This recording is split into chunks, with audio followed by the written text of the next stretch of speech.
Pengaruh pajak dalam perhitungan matematika bisnis dan ekonomi seperti apa? Dia kalau dengan permintaan sifatnya bagaimana? Kalau dengan penawaran sifatnya bagaimana? Silakan. Saya masih ingat? Izin menjawab, Bu. Ya, silakan. Ya, kalau seingat saya kalau yang permintaan itu, kalau yang P itu dia ditambah sama ininya, pajaknya. Kalau misalnya yang Oke, Q dia dikurang. oke. Itu dalam konteks quantity dan price ya, harga ya. Iya. Ya, seperti itu. Nah, karena tadi disampaikan oleh Mas Sultan bahwa pajak itu berkebalikan dengan subsidi, gitu ya. Maka kita bisa membalik rumus tersebut dalam subsidi, gitu ya. Kalau pajak tadi, kalau price-nya, harganya ditambah dengan pajak, gitu ya. Mbak Anissa itu tadi, saya nggak kelihatan. Iya, Bu. Mbak Nisa. Nah, Iya. kalau quantity itu baik entah permintaan atau penawaran. Penawaran tidak kena pajak ya. Sorry. Yang nggak kena pajak yang apa? Permintaan atau penawaran?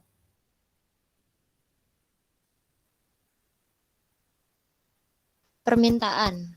Permintaan. Permintaan tidak kena pajak. Yakin? Eh, Yakin? Insya Allah. Insya Allah. Oke, permintaan tidak kena pajak, penawaran kena pajak, gitu ya. Jadi apa sebaliknya ya? Ayo, mari kita ini lagi. Kok Bu Uci jadi lupa juga. Wah, sudah saya tutup ini. Bu Uci jadi lupa juga. Yang kena pajak itu permintaan atau penawaran. Kita intip lagi ya. Yang kena pajak permintaan ya. Penawaran tidak kena pajak ya. Bentar.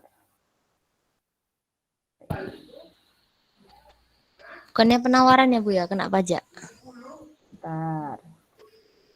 Saya lupa Mbak jadinya. Mana sih pajaknya? Kok belum Di dapat. bawah, Bu, di bawah. Bentar. Ini bukan ya? Bukan. Bukan di bawahnya Bukan. lagi. Iya, Nah, ini. ini. Ini. Nih. S kan penawaran ya. S penawaran ya. Ya benar ya. Iya, Bu. D permintaan ya. Jadi yang kena pajak yang penawaran ya. Ya, Iya. ya. Yang kena pajak yang penawaran ya. Fungsi penawaran setelah pajak gini ya. Permintaan tidak kena pajak ya. Jadi kan permintaan itu ibaratnya kan kayak kita sebagai pembelinya gitu ya. Kalau penawaran itu kan kayak sebagai penjualnya gitu ya. Ya enggak? Ya, permintaan kita sebagai pembeli, kalau penawaran kan kita sebagai penjual nih, menawarkan barang kayak gitu ya. Jadi kalau kita menawarkan barang, kalau kena pajak berarti harganya di-up-kan karena sebagian harus disetor buat pajak. Seperti itu. Ya, ya enggak? Yang lain gimana? Ya, jadi yang kena pajak adalah penawaran. Permintaan tidak kena pajak. Saya tulis. Penawaran kena pajak. Nah, karena penawaran kena pajak, jadi kalau diberikan subsidi, akhirnya subsidinya itu jatuh ke pembeli atau jatuh ke penjual? Jatuh ke yang menawarkan atau jatuh ke yang meminta?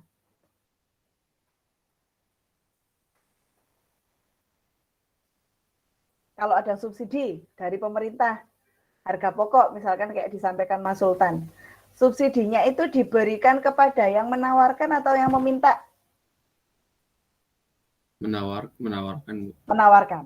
Ya, jadi diberikan kepada yang ujungnya, yang sebelum disampaikan kepada konsumen, gitu ya.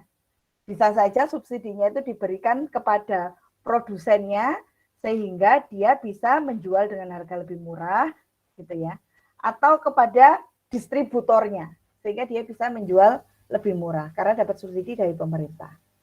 Seperti itu. Dan kaitannya dengan kebalikan dari pajak tadi saya uraikan di sini. Pengaruh subsidi terhadap keseimbangan pasar. Seperti yang disampaikan oleh Mas Sultan, bahwa subsidi itu adalah kebalikan atau lawan dari pajak. Kalau pajak itu pemerintah itu yang minta retribusi dari kita, gitu ya. Kalau subsidi itu pemerintah yang memberikan retribusi kepada kita. Jadi kita disangoni supaya bisa menjual bahan pokok misalnya dengan harga yang lebih murah. Seperti itu. Nah, karena tadi disampaikan bahwa subsidi itu adalah kebalikan dari pajak, maka dapat disebut juga sebagai pajak negatif. Kalau tadi kata Mbak Anissa, pajak itu kan pada fungsi permintaan ya, fungsi penawaran, sorry. PS itu adalah suatu fungsinya terhadap Q ditambah T gitu ya. Lalu QS-nya itu adalah fungsi terhadap P dikurang T. Maka kalau dia pajak negatif, berarti dalam konteks subsidi, ya, subsidi itu dia sama dengan min T. Artinya persamaan ini bisa kita rubah menjadi PS sama dengan FQ ditambah min T. Gini ya. Min T. Tapi ini kita rubah lagi. Dia menjadi apa? Lambangnya itu beda. Kalau pajak itu lambangnya T, kalau subsidi itu S. Ya. Sehingga langsung saja kita gantikan. Dia berarti dikurang subsidi, harga, P itu price ya, harga yang diberikan kepada konsumen itu fungsinya dikurang subsidi. Jadi misalkan beras harganya 1 kilo itu sebenarnya 15.000. Karena diberikan subsidi oleh pemerintah, misalkan beras itu dijual ke konsumen harganya kurang dari 15.000, tergantung subsidinya. Misalkan subsidinya 1.500, berarti harga yang dibeli oleh konsumen itu 13.500, misalkan kayak gitu simpelnya. Begitu juga untuk fungsi kuantitasnya, permintaannya, berapa jumlah permintaannya. Berarti fungsi dari harga ditambah dengan subsidi. Dia kebalikan dengan ini. Seperti itu. Nah, kemudian pengaruhnya apa terhadap keseimbangan pasar? Maka pengaruh terhadap keseimbangan pasar pun juga akhirnya berkebalikan dengan pengaruh dari pajak. Ada yang bisa menjelaskan kemarin pengaruh keseimbangan pasar dari pajak? Ada yang masih ingat?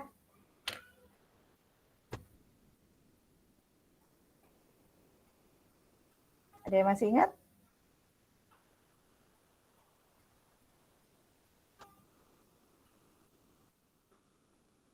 Pengaruh keseimbangan pasar? Pengaruh pajak terhadap keseimbangan pasar? Ada yang bisa menjelaskan?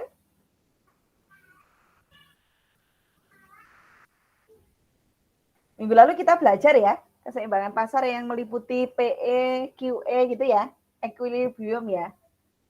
Pengaruhnya apa? Kehadirannya pajak itu terhadap keseimbangan pasar itu apa pengaruhnya? Membuat harga semakin tinggi. Membuat harga semakin tinggi. Kalau harganya tinggi, akhirnya permintaannya apa? Penawarannya apa? Semakin rendah. Semakin rendah, berkebalikan. Seperti itu. Sehingga subsidi bersifat kebalikan. Berarti ya apa, Mas Sultan? Berarti penawarannya semakin tinggi. Penawarannya semakin tinggi, harganya semakin rendah karena bantuan subsidi. Betul itu. Jangan ragu-ragu. Betul, seperti itu. Ya, kurang lebih seperti itu. Nah, tinggi rendahnya itu bagaimana, Bu? Ya dia akan bergantung dengan jumlah subsidi, bergantung dengan harga, dan lain-lain. Yang itu akan kita hitungkan.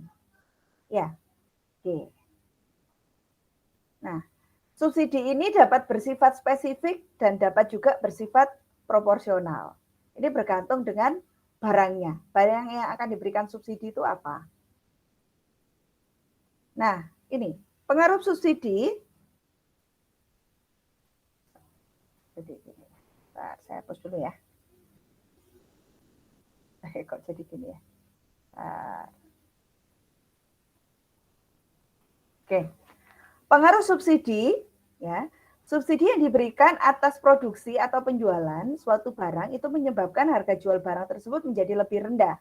Seperti yang disampaikan oleh Mas Sultan tadi. Nah, dengan adanya subsidi, produsen akhirnya merasa ongkos produksinya menjadi lebih kecil, sehingga ia bersedia menjual lebih murah. Artinya subsidi ini diberikan kepada produsennya, misalkan petaninya, gitu ya, yang akan menjual berasnya. Nah, subsidi dilambangkan dengan S. Kurva penawaran akan bergeser sejajar ke bawah dengan penggal yang lebih kecil pada sumbu harga. Seperti apa? Nanti akan saya tunjukkan gambarnya. Jika sebelum subsidi persamaan penawarannya misalkan seperti ini, P sama dengan A plus BQ. A plus BQ ini bisa juga kita tuliskan fungsi terhadap Q gitu ya. Maka sesudah adanya subsidi ini kita lambangkan dengan ada aksennya, ya, sama dengan A plus BQ min S, sesuai dengan yang saya sampaikan tadi. Ya, A plus BQ ini sama juga dengan disebut fungsi terhadap Q. Dikurang S, kebalikan dari pajak. Atau bisa kita sendirikan, yang tidak mengandung Q kita sendirikan. A dikurangkan S ditambah BQ. Seperti itu. Kurvanya bagaimana, Bu? Gitu.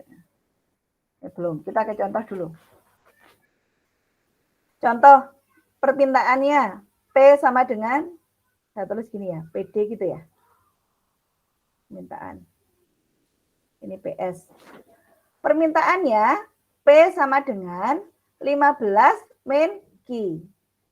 Penawarannya PS sama dengan 3 plus 0,5 Q.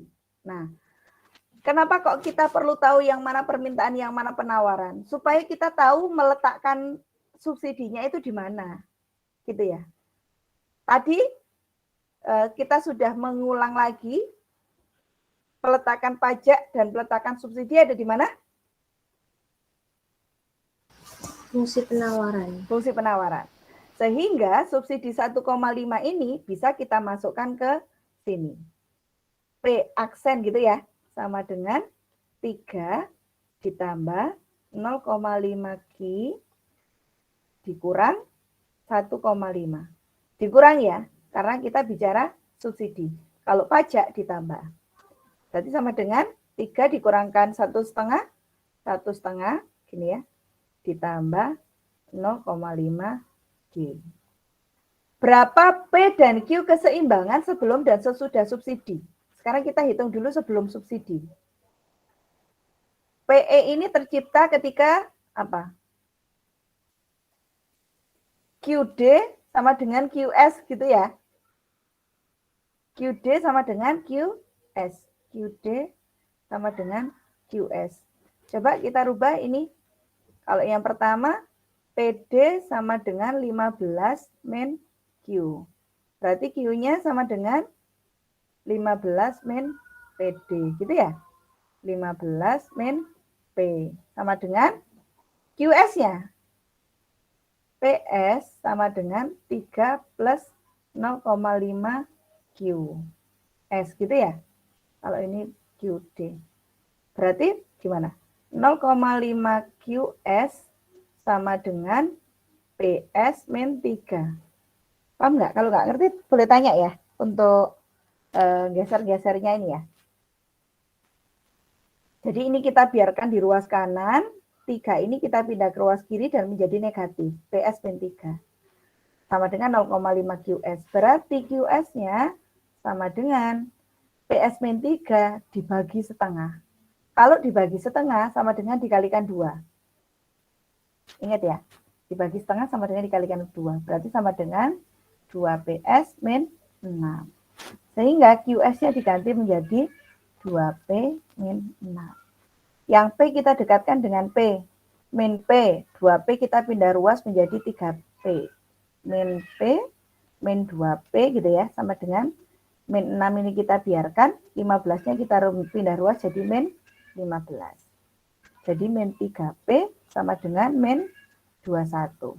P-nya sama dengan 7. Sehingga PE-nya sebelum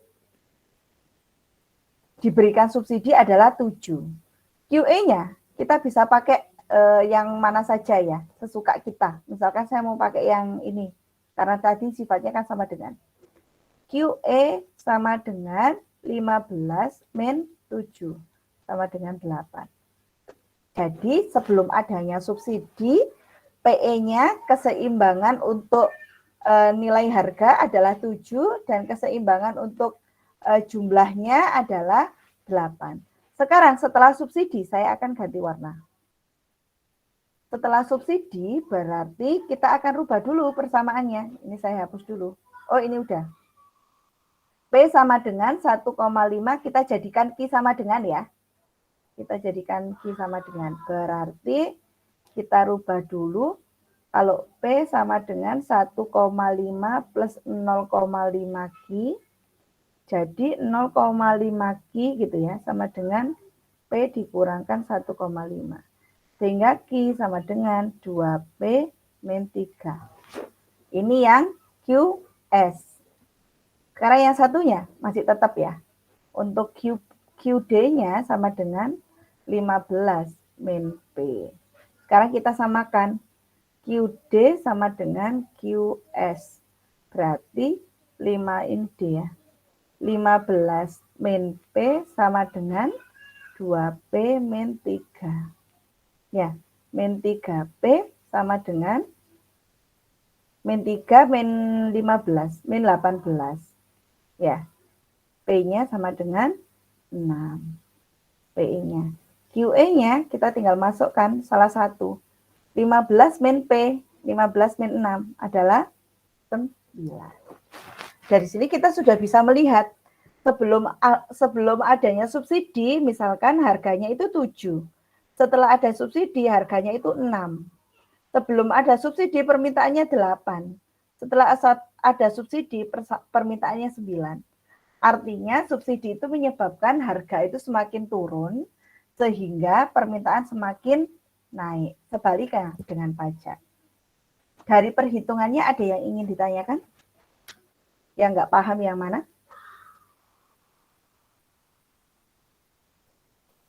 Silakan. Dari perhitungannya ada yang ingin ditanyakan? Boleh tanya loh ya. Jangan malu-malu ya. Silakan, saya tunggu. Mbak Safira sudah paham dengan perhitungannya?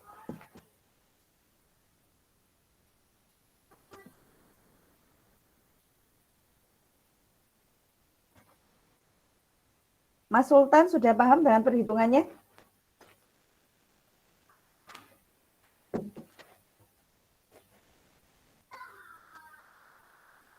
Halo? Iya, halo.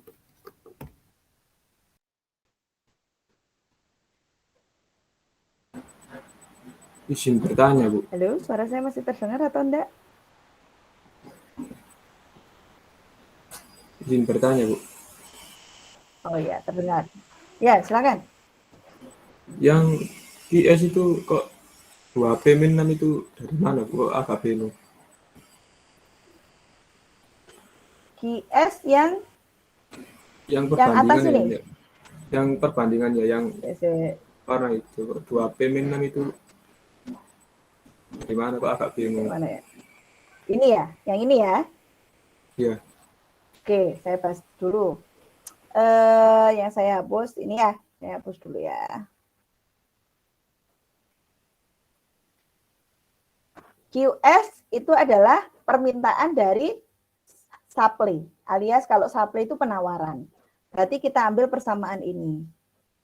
Nah, untuk mencari keseimbangan pasar, itu kan kita tidak bisa membuat P sama dengan, tapi kita buat Q sama dengan. Sehingga bentuk ini, bentuk P sama dengan ini, kita rubah dalam bentuk Q sama dengan. Gimana caranya? Ya kita tulis dulu.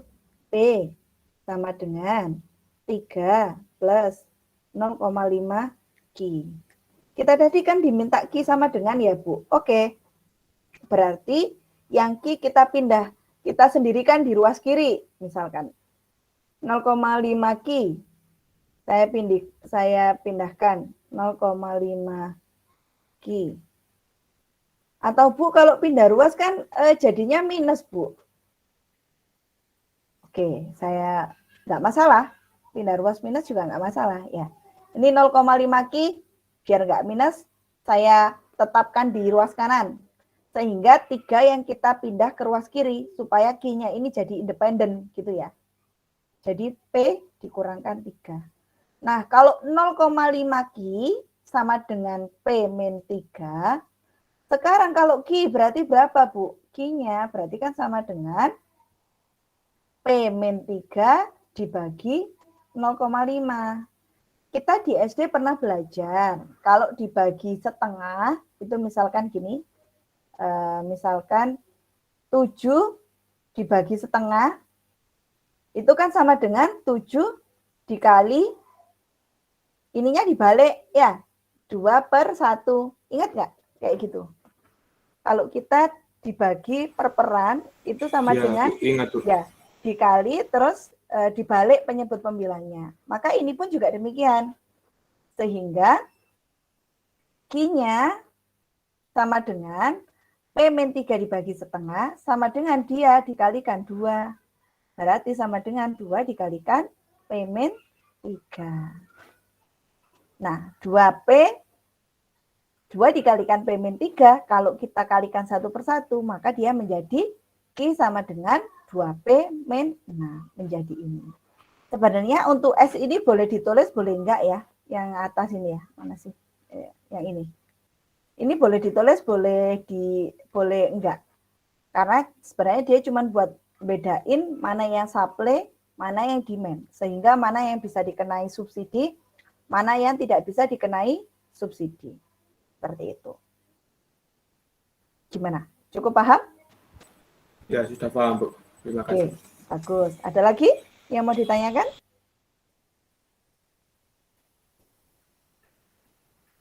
Ada lagi? Boleh tanya ya, kalau belum paham ya. Minggu depan kita kuis soalnya. Oke, saya anggap sudah paham ya. Nanti silakan diputar lagi video saya untuk memastikan bahwa teman-teman sudah paham. Nah, selanjutnya ini sudah kita hitung. Nah, ini adalah kurvanya ya, sehingga kita bisa melihatlah kurvanya kurang lebih seperti ini. Dia akan ada pengurangan ya, permintaannya, penawarannya setelah tanpa adanya subsidi, misalkan penawarannya itu tinggi gitu ya. Setelah ada subsidi itu penawarannya itu menurun. Jadi tanpa ada penawaran itu permintaan sudah banyak gitu ya. Kurang lebih kayak gitu ya bunyinya. Penawarannya itu kecil, kita effortnya itu kecil untuk marketingnya, tapi permintaan sudah banyak karena ada subsidi, karena harganya menurun tadi. Seperti itu. Kurang lebih gambarannya. Nah, sekarang ada lagi ya yang perlu kita pelajari. Ada bagian dari subsidi yang dinikmati konsumen.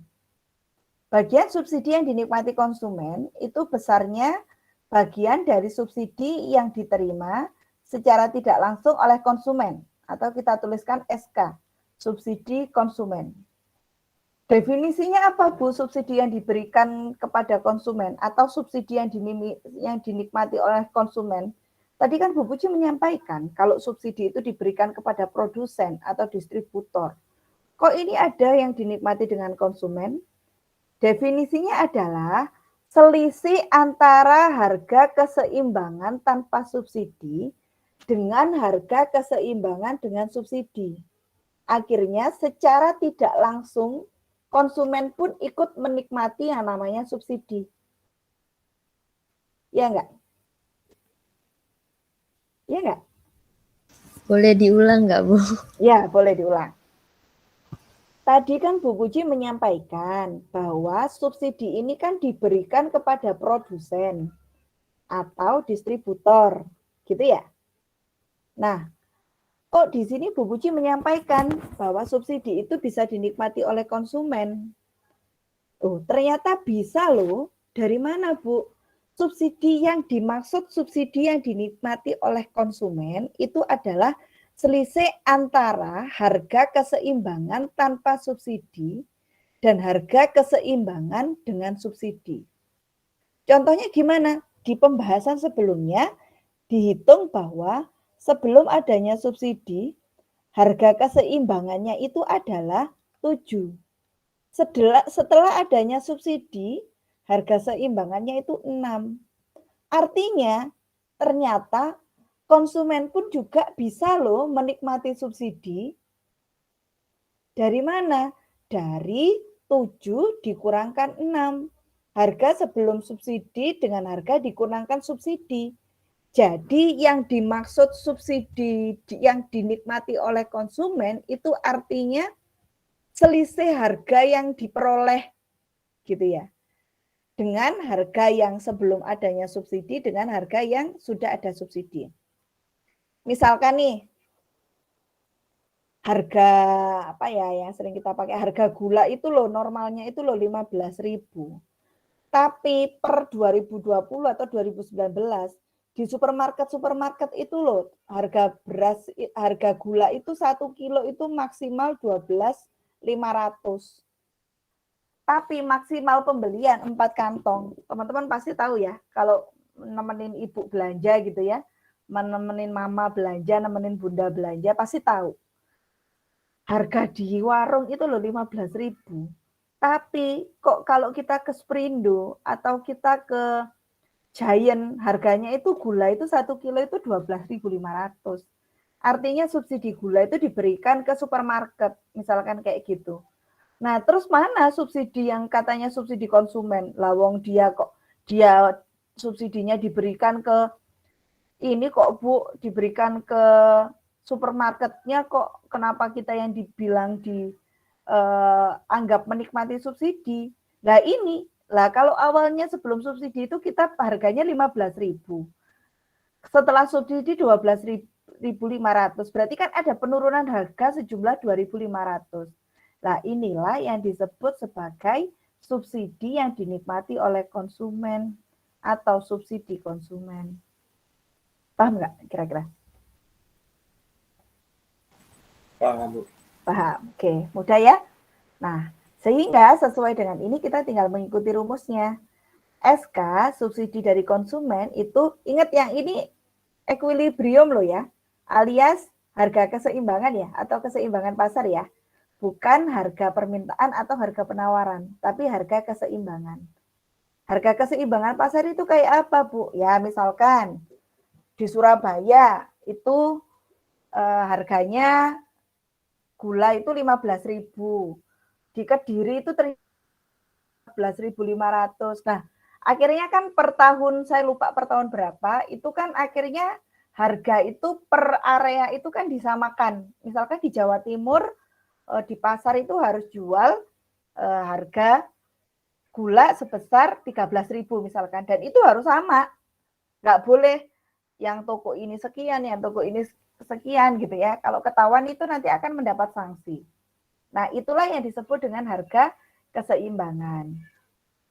Alias kita setarakan wes, misalkan di Jawa Timur harga gula 13.000, di Kendari harga gula 16.000. Nah, kok bisa jauh, Bu? Ya iya, ongkos kirimnya kan mahal. Ya.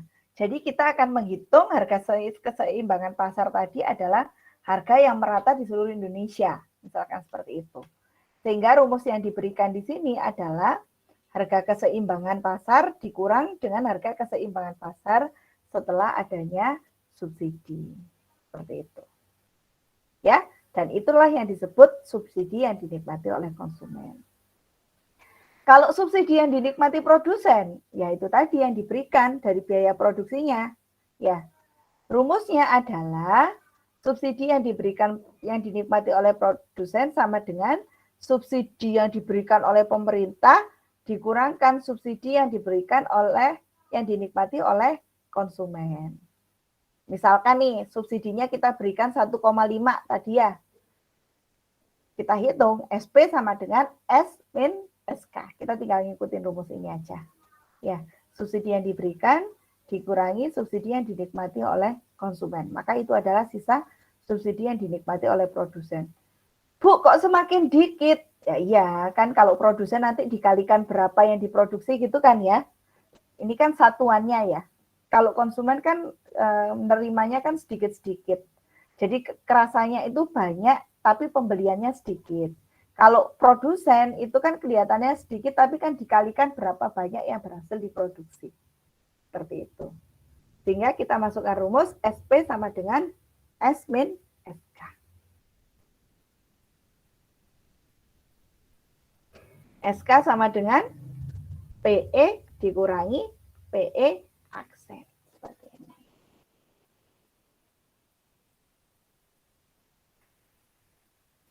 Nah, sehingga kita juga perlu belajar nih, jumlah subsidi yang dibayarkan oleh pemerintah, bagaimana? Besar jumlahnya subsidi yang diberikan oleh pemerintah, ini S dapat dihitung dengan mengalikan jumlah barang yang terjual dengan besar subsidi. Misalkan subsidi yang diberikan pemerintah tadi kan 1,5. Ya. Barang subsidinya 1,5 dikalikan 10.000 yang terjual.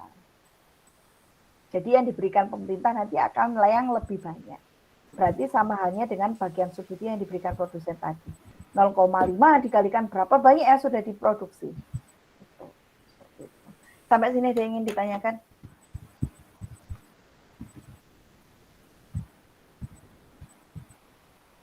Sampai sini ada yang ingin ditanyakan?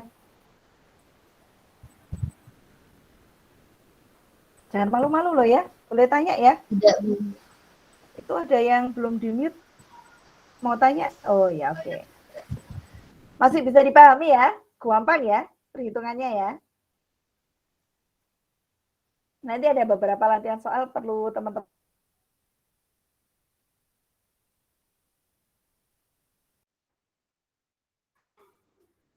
Nah, dalam konteks ini tadi kita kan sudah menghitung ya. Kuantitinya, quantity equilibriumnya kebetulan yang kita hitung adalah 9 gitu ya. 9 dikalikan 1,5 itu besar subsidinya, maka sama dengan 13,5. Oh sorry, ini ternyata sengaja S besar ya. S besar itu rumusnya QE dikalikan S ya.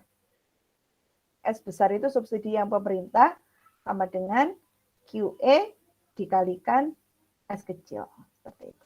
Rumusnya silakan teman-teman tulis sendiri. Ya, ada ini SK sama dengan PE dikurang P aksen E. SP sama dengan S dikurang SK. S besar sama dengan QE dikalikan S kecil. Seperti itu. Sampai sini ada yang ingin ditanyakan? Tidak ada, saya lanjutkan. Ya. Fungsi biaya dan fungsi penerimaan. Kemarin kita belajar fungsi permintaan dan fungsi penawaran. Ya. Dalam konteks permintaan dan penawaran, di mana di dalamnya kita juga bicara tentang harga, juga bicara dengan jumlah yang diminta, jumlah yang ditawarkan. Sekarang kita akan belajar pada fungsi biaya dan fungsi penerimaan. Apa sih Bu yang dimaksud fungsi biaya? Itu adalah biaya total atau total cost yang dikeluarkan oleh sebuah perusahaan dalam pelaksanaan bisnisnya, di mana biaya ini terdiri dari biaya tetap atau fixed cost dan biaya variabel atau variable cost. Ya, fixed cost itu biasanya bentuknya itu konstan. Fixed cost itu FC ya. Fixed cost FC artinya bahasa Indonesianya adalah biaya tetap. VC atau variable cost itu adalah biaya variabel. C itu adalah cost, adalah biaya total. K ini adalah konstanta, ya, singkatan dari konstanta. Sedangkan V di sini, V kecil ini adalah lereng kurva fixed cost dan cost. Kayak fungsi M-nya gitu ya, kalau dalam persamaan linear ya. Fungsi kemiringannya, seperti itu. Nah, dalam konteks fungsi biaya, fixed cost itu adalah konstan. Konstan itu kayak gimana sih, Bu? Ya, kalau kita tadi ketemu fungsinya misalkan P sama dengan 2 min Q, misalkan kayak gitu ya. Konstan itu yang 2 ini. Jadi 1, 2, 3, 4, dan seterusnya. Itu dimaksud konstan. Dia yang tidak bergerak. Bagaimanapun kondisinya ya wes, pokoknya nilainya segitu. Fixed cost. Contohnya apa? Misalkan dalam konteks produksi misalkan baju tidur gitu ya. Fixed cost itu biaya yang pasti dikeluarkan apa? Beli kain. Beli kain itu paling utama misalkan nih. Dalam konteks ini kain itu yang paling utama dan pembayaran biaya honorarium atau upah dari karyawan yang misalkan sudah tetap gitu ya, karyawan tetap. Jadi mau permintaannya berapapun, pokok dibutuhkan setiap bulannya, dikeluarkan setiap bulannya. Itu yang dimaksud fixed cost, konstan. Variable cost ini yang berpengaruh oleh kondisi pasar, misalkan permintaannya menurun, akhirnya biayanya ini berkurang. Permintaannya bertambah, biayanya ini bertambah. Kayak gitu, itu adalah variable cost. Makanya dia dilambangkan dengan fungsi terhadap Q. Tergantung dari jumlah yang dikeluarkan barangnya. Semakin besar atau semakin kecil. Ya. Nah, itu sama dengan V kecil tadi yang M-nya ya. Kalau kita kan persamaan linear kan dituliskannya, masih ingat nggak teman-teman? Y sama dengan MX plus C gini ya. X ini adalah variabel, Y ini variabel, C ini fix, nilai konstan. Jadi kalau dalam konteks fungsi linear, C ini berperan sebagai fix cost-nya. Sedangkan MX itu adalah variabel cost-nya. Di mana dia akan bergantung dengan pengalian dari V tadi adalah yang kayak gradiennya ya, lereng kurva VC dan C. Dengan jumlah Q-nya, permintaannya berapa, penawarannya berapa yang berupa jumlah. Sehingga bentuk persamaannya pun juga dapat dituliskan sebagai berikut. C ini ya, sama dengan K ditambah VQ. Atau sama dengan C sama dengan VQ ditambah K. Tambah K. Sama, dibolak-balik. Artinya apa? Yang dimaksud dengan fungsi biaya itu adalah banyaknya biaya tetap, fungsi biaya adalah banyaknya biaya tetap fixed cost ditambah dengan variable cost, di mana fixed cost tadi adalah konstan ya, dan variable cost tadi adalah V kecil dikalikan kuantiti. Di sini sudah dituliskan ternyata. Ini. Sampai sini ada yang ingin ditanyakan? Fungsi biaya. Bu, bentuknya kok mirip sama fungsi linear? Iya, namanya juga kita masih aplikasi dari fungsi linear. Saya rasa ini masih rumus ya. Jadi belum ada yang ditanyakan, tidak masalah. Contoh, diketahui fixed cost-nya 20.000. Tadi dibilang fixed cost itu adalah konstan. Variable cost-nya adalah 100 Q. Kenapa, Bu? Karena biayanya 100 dikali tambahan permintaannya berapa? Q-nya berapa? Gitu ya. Misalkan sebuah pasar, pokoknya pasar itu minta disetorkan piyama tadi sejumlah ini. Nah, kalau ternyata sekarang lagi musim work from home gitu ya, permintaannya itu semakin tinggi. dikalikan 1 kali biayanya berapa. Misalkan kita buat 100 Ki. Ki-nya itu tergantung dari permintaan dari yang jualan tadi. Oke, gimana Bu fungsi biayanya? Tunjukkan persamaan dan kurva totalnya, berapa biaya total yang dikeluarkan jika diproduksi 500 unit barang. 500 unit itu berarti apa? Ki apa P? Ki. Ki, bagus. Kita tuliskan. Fungsi biayanya sama dengan FC plus VC. C-nya sama dengan 20.000 ditambah 100 Q. Kalau yang diminta tadi 500 unit, berarti C 500 sama dengan 20.000 ditambah 100 dikalikan 500. Q-nya kita ganti dengan 500. Sama dengan 20.000 ditambah 50.000. Sama dengan 70.000. Sehingga apa? Sehingga biaya, fungsi biaya atau biaya yang dibutuhkan dalam produksi 500 unit barang adalah 70.000 apa satuannya? Adalah 70.000 tergantung satuannya. Seperti itu. Fungsinya yang disebut fungsi ya yang ini. Ini adalah biaya total ketika produksinya adalah tadi 500. Gitu ya. Kalau kurva totalnya ya tinggal kita gambar. Berarti kalau C sama dengan 20.000 tambah Q, kita tahu ya caranya ya. Saat Q-nya 0 kita nyoba gitu ya. Saat Q-nya 0 berarti C-nya berapa? Q dan C. Q-nya adalah 20.000 gitu ya. Saat Q-nya 0, C-nya 20.000. Udah, berarti kita mulai dari 20.000. Ini biasanya seharusnya dari sini ya. Kita tarik. Gitu ya. Seperti itu. Terus kemudian, VC-nya tadi, Bu. VC-nya kan 100 Ki. Ya. Gimana? Kalau Ki-nya 0, berarti kan VC-nya 0. Gitu ya. Gimana sih, Bu? Ya, kalau Ki-nya 0 itu berarti kan 100 dikalikan 0. Berarti VC-nya 0. Berarti kita tarik garis straight yang sejajar dengan apa? Terus apa lagi, Bu? Variabelnya fixed cost. Fixed cost tadi kan konstan, nggak berubah. Jadi berapapun nilainya, pokoknya fixed cost itu 20.000. Sehingga kita tulis fixed cost 20.000.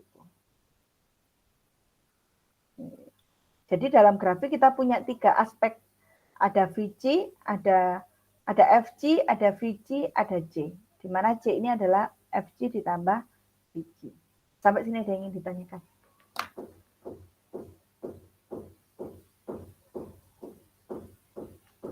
Sampai sini ada yang ingin ditanyakan.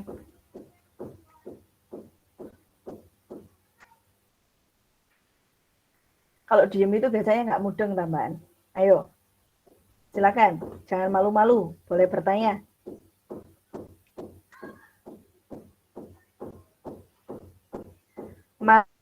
Siapa? Mas Rangga?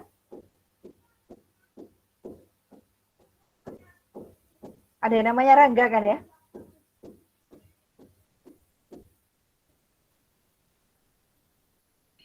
Iya, Bu. Ada yang ingin ditanyakan? Enggak, Bu. Ya, silakan. Yang mana? Tidak, Bu. Ada yang namanya Rangga atau ada yang mau ditanyakan? Oh, ada yang namanya Rangga tapi tidak ada yang ditanyakan. Oke. Saya lanjutkan ya, kalau gitu ya. Saya lanjutkan ke arah. Nah, fungsi penerimaan. Tadi cost, fungsi biaya. Sekarang adalah fungsi penerimaan atau revenue, gitu ya. Fungsi penerimaan itu adalah penerimaan yang diterima, penerimaan sebuah perusahaan dari hasil penjualan barangnya. Ya, fungsi penerimaan.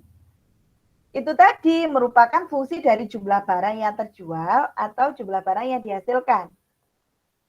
Semakin banyak barang yang diproduksi dan terjual, maka semakin besar pula penerimaannya.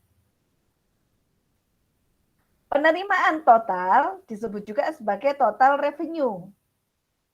Adalah hasil kali jumlah barang yang terjual dengan harga jual per unit dari barang tersebut. Jadi kotor gitu ya, penerimaan kotor. Kita belum mempertimbangkan apapun. Pokoknya penerimaan, omset gitu ya. Kalau teman-teman punya bisnis ya, itu biasanya disebut omset atau revenue. Gimana rumusnya, Bu? R sama dengan Q dikalikan P. Q itu adalah jumlah barang yang terjual, P itu adalah harganya. Harga barangnya itu berapa? Gitu ya. Atau disebutkan sebagai FQ atau fungsi terhadap Q. Contoh, Bu, harga jual produk yang dihasilkan oleh sebuah perusahaan adalah Rp200, tapi 1 unit. Total perusahaan ini, berapa besar penerimaannya bila terjual barang sebanyak 350 unit? Oke, kita tulis dulu, Bu, rumusnya. Persamaan R atau revenue, tadi rumusnya adalah Q dikalikan P. Ya, kalau P ini berarti kan harganya nih, ya. Berarti sama dengan 200 Q. Ya, karena Q kali 200 Q. R sama dengan 200 Q. Ini adalah persamaannya. Nah, sekarang berapa besar penerimaannya jika yang terjual barangnya 350 unit? Berarti diketahui Q-nya adalah 350 unit. Jadi R-nya atau total penerimaan sama dengan 200 dikalikan 350. Berarti berapa? 70.000. Total revenue-nya adalah 70.000. Berarti sudah diselesaikan nih. Apa? Persamaannya sudah. Besar penerimaannya sudah. Sekarang kurang satu, kurva. Kurva penerimaannya berarti gimana, Bu? Ya udah dibuat persamaan. Kita kaitkan antara Q dengan revenue. Q itu adalah jumlah yang terjual gitu ya. R itu adalah totalnya. Gimana nyari persamaannya? Kita ambil dulu dari Q-nya 0. Saat Q-nya 0 ternyata R-nya 0. Oh ya udah, berarti jumlah persamaannya kira-kira kayak gini. Ini dari mana, Bu? Kita coba beberapa kali. Saat Q-nya 0, R-nya 0 gitu ya. Saat Q-nya berapa tadi? 350, ininya 70.000 gitu ya. Jadi kita tarik set. Ini adalah kurva dari R sama dengan 200 Q. Ada yang ingin ditanyakan sampai sini? Ada yang ingin ditanyakan sampai sini? Mbak Amelia Rahmawati, ada yang ingin ditanyakan?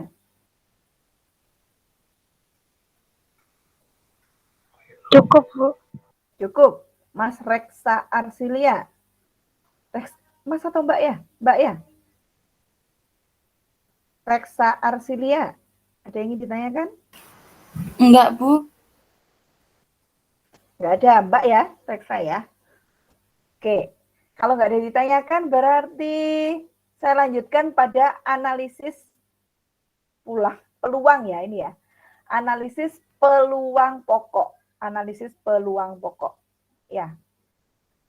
Nah, sekarang kalau kita dalam dunia bisnis ya, pada masalah ekonomi, pasti kan kita akan ada dua hal ya. Ada yang namanya untung, ada yang namanya rugi. Kapan kondisi itu untung? Ya, di sini jelas keuntungan atau profit positif itu ketika kita menemukan nilai P itu lebih besar dari 0.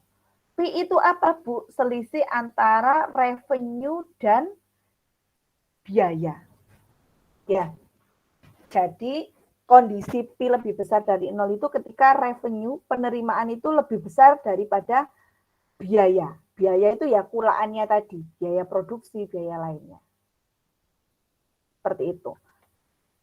Dan sebaliknya, kerugian itu disebut profit negatif atau P kurang dari 0. Terjadi ketika revenue-nya kurang dari biaya. Gak balik modal gitu ya, bahasa halusnya, bahasa anak mudanya itu gitu, gak balik modal. Modalnya C, yang didapatkan itu R. Ternyata yang didapatkan itu lebih kecil daripada C-nya. Makanya dia disebut gak balik modal tadi. Seperti itu.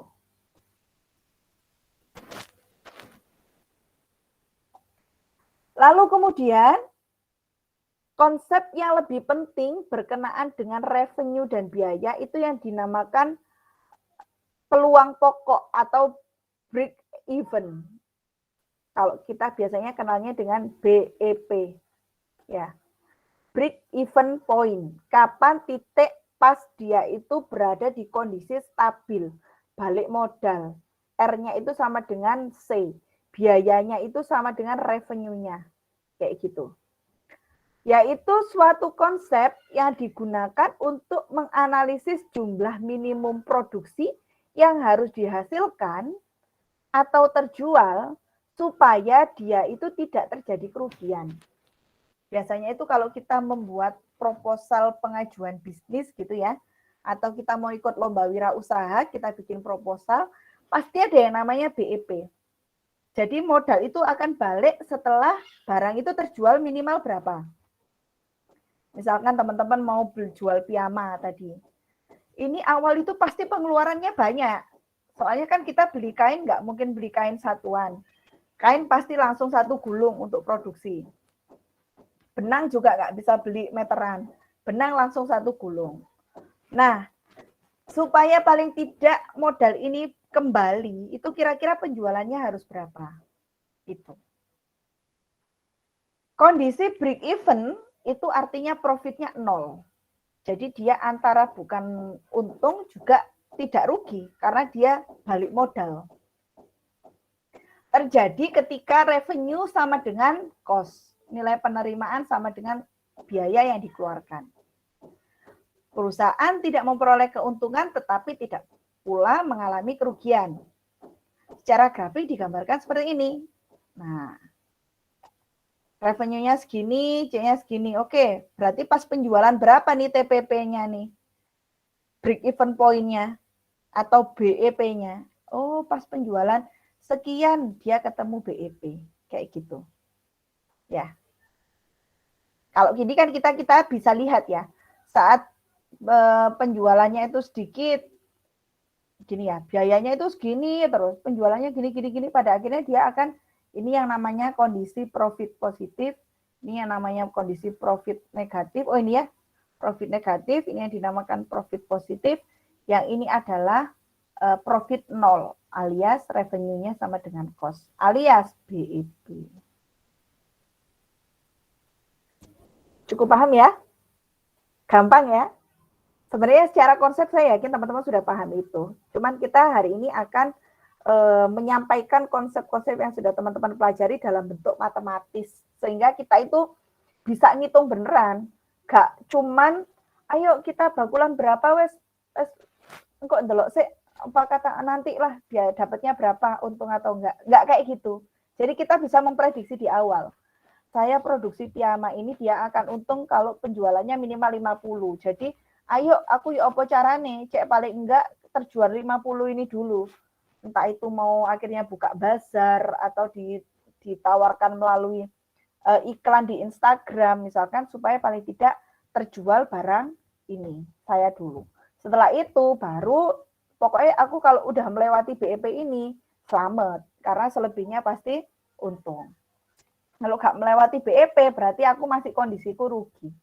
Kayak gitu. Ya, jadi teman-teman bisa memprediksi atau melakukan analisis terkait ini. Analisis penjualan. Sampai sini ada yang ingin ditanyakan?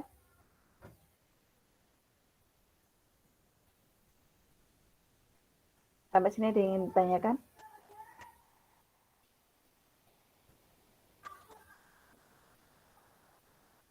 Mbak Sinta Dwi Kartikasari, ada yang ingin ditanyakan?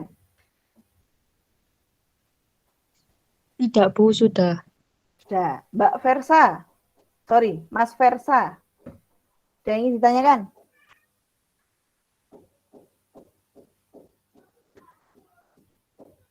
Mas Versa?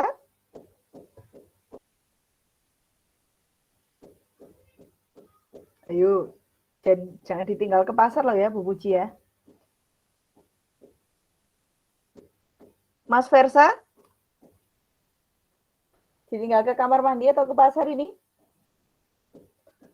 Mas Wahyu Prawira?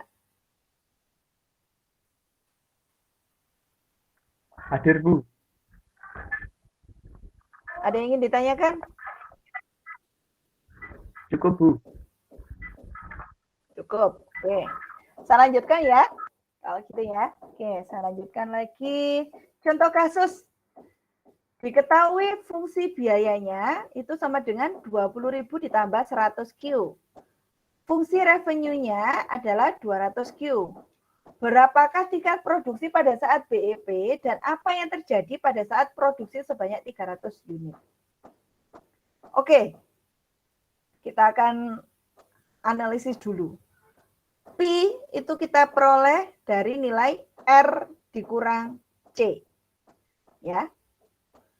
Jika produksinya 300 unit, berarti kita tinggal masukkan. C-nya sama dengan 20.000 ditambah 100 kali 300. Berapa? 100 ini ya. Berapa?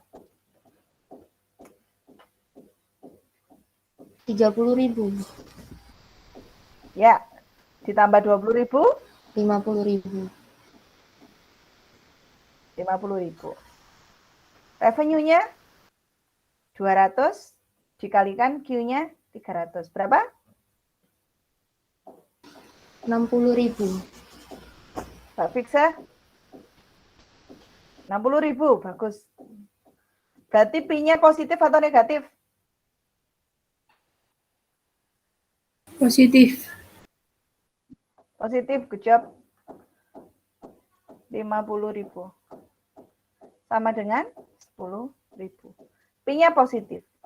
Sehingga apa yang terjadi pada saat produksinya 300 unit, berarti dia akan mengalami keuntungan sebesar 10.000.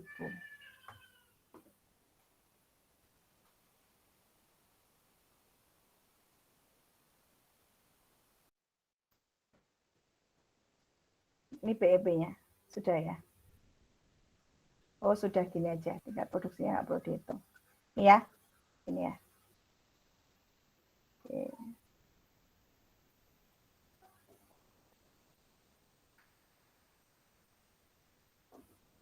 Oke. Tingkat produksinya, ini ditanya. Tingkat produksinya saat supaya dia jadi BEP. Ini ya perhitungannya ya. Tingkat produksinya supaya jadi BEP, tadi disampaikan bahwa BEP itu terjadi ketika apa? BEP terjadi ketika R sama dengan C. good. R sama dengan C. R-nya sama dengan 200 Q. C-nya sama dengan 20.000 ditambah 100 Q. Berarti 100 Q kita pindah ke ruas kiri ya. Menjadi 100 Q. Ya. 100 Q kita pindah ke ruas kiri kan 200 Q dikurang 100 Q ya. Jadi kan 100 Q sama dengan 20.000. Sehingga Q-nya sama dengan 200. Artinya apa? Kita akan BEP jika terjual barangnya sejumlah 200. Ini yang disebut tingkat produksi pada saat BEP. Ada yang ingin ditanyakan? Sampai sini? Sampai sini ada yang ingin ditanyakan? Boleh tanya ya, kalau nggak ngerti ya. Kalau nggak ada yang ditanyakan, saya beri latihan soal. Wah, banyak sekali ya. Ini saya rasa clear ada satu. Nah, ini kok sudah ada contohnya. Latihan soalnya udah ada contohnya ini ya.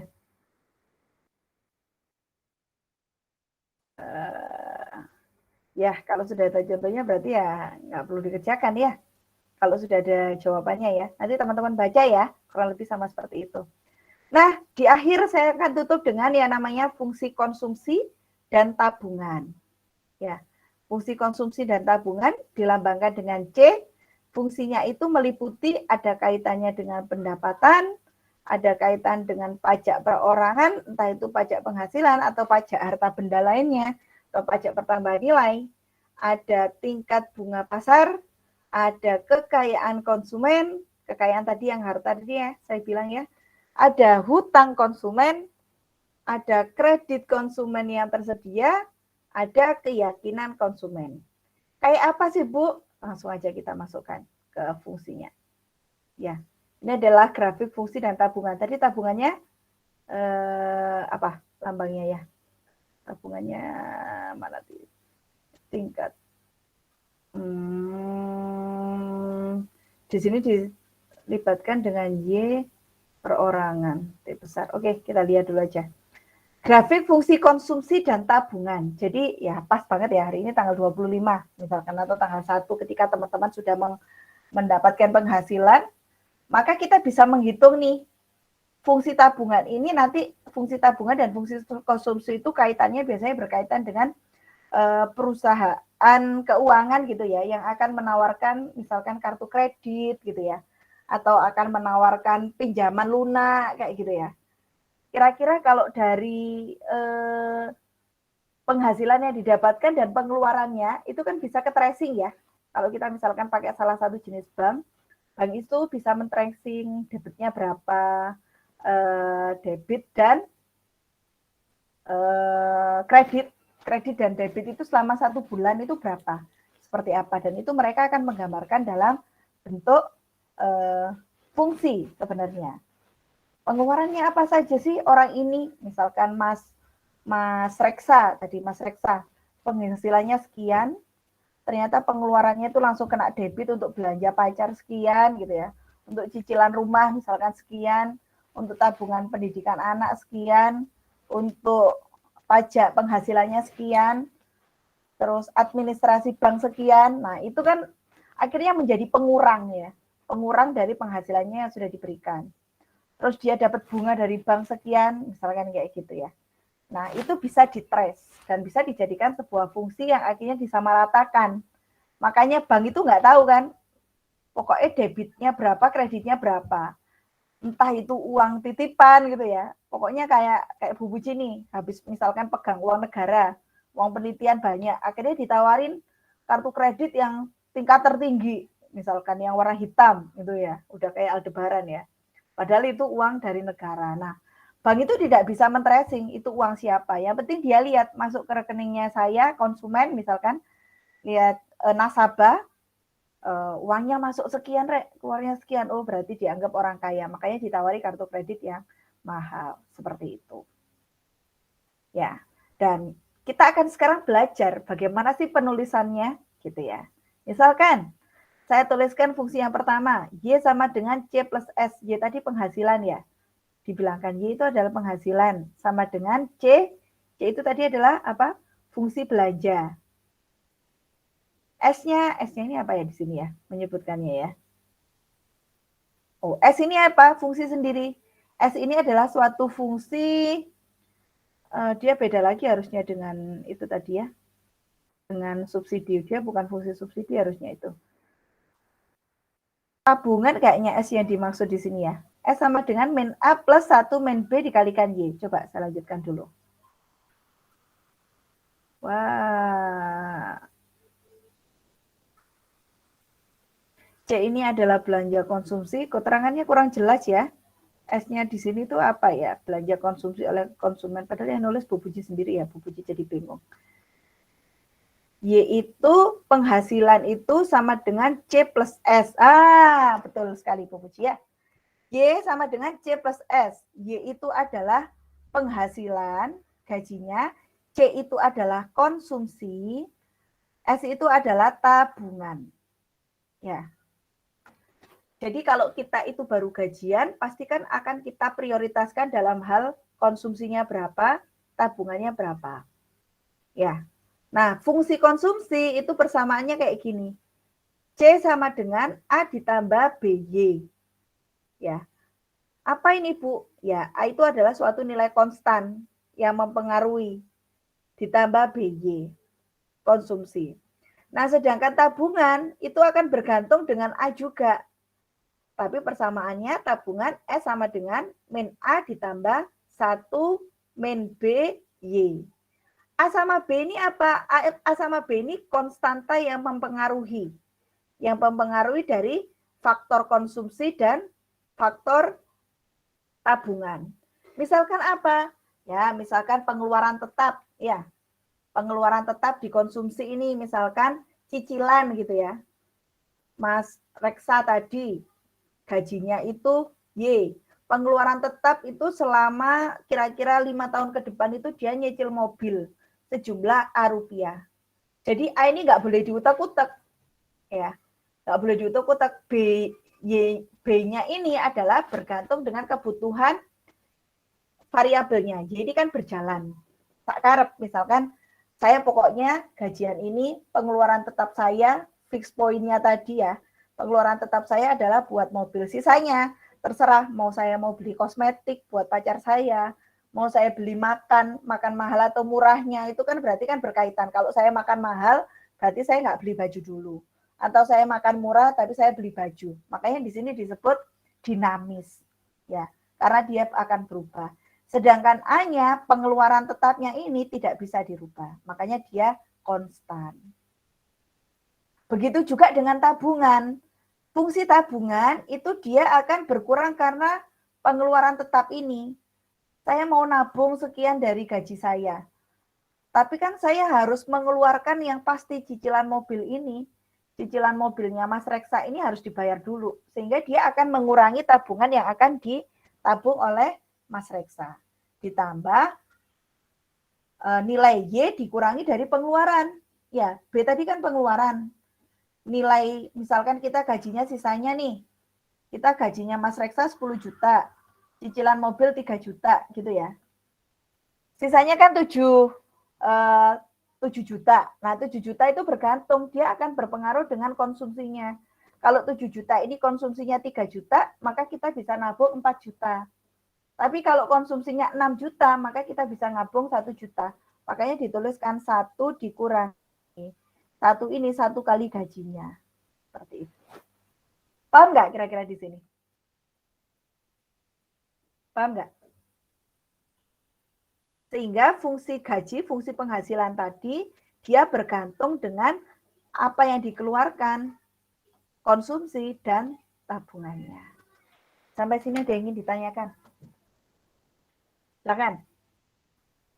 Sudah nyalakan mic, silakan.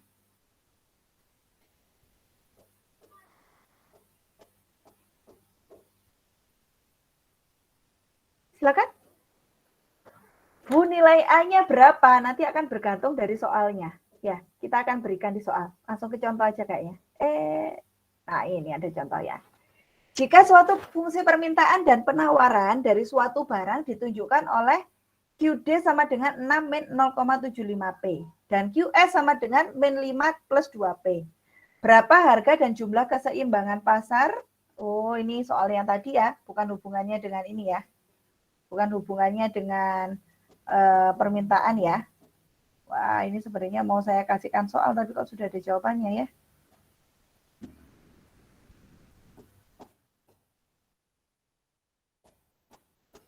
Ini saya rasa tidak perlu saya bahas lagi karena gampang ya tadi ya.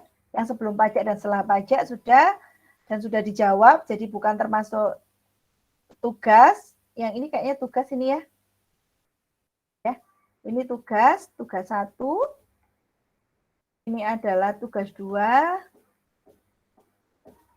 Tugas nomor 1, tugas nomor 2. Oh, kok sudah ada penyelesaiannya? Wah, jadi tugas deh. Saya lupa ya, nggak ngecek ya. Ternyata ada penyelesaiannya. Ini silakan saudara buat belajar lah. Kalau gitu nanti buat persiapan ini. Ini kayaknya belum ada penyelesaiannya. Ini ya tugasnya ya. Tugasnya ini silakan diganti dengan atau biarkan ini. Karena ini saya ambil dari buku, di bukunya nomor 6 gitu ya. Jadi saya tulis 6, 12. 3, 4, 5. Cuma 5 soal. Oh, 6 soal. Loh, 7, sorry. 7 soal ya. 7 soal. Atau jangan-jangan ada lagi. Oh, ada lagi nih. 8. 8 soal ya. Silakan saudara kerjakan untuk pemanasan Anda kuis minggu depan. Kalau ada pertanyaan, boleh jangan segan-segan untuk ditanyakan. Oleh karena itu kayaknya pengumpulannya akan saya minta lebih awal saja supaya teman-teman punya waktu untuk bertanya. Saya dikumpulkan untuk kapan?